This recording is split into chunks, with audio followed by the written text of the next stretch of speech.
কবিগুরু রবীন্দ্রনাথ ঠাকুরের হারিয়ে যাওয়া ছোট্ট বাণী।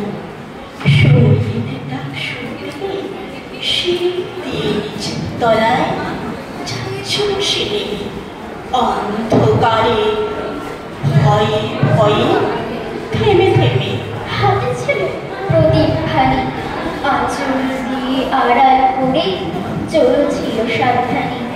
আমি ছিল ছাদে তারায় ভরা ছোট্ট মাসের রাতে হঠাৎ মেয়ের কান্না শুনে উঠে দেখতে গেলেন ছুটে। সিঁড়ির মধ্যে যেতে যেতে প্রদীপটা তার নিভে গেছে বাতাসেতে। সুধায় তারে কি হয়েছে বাপি?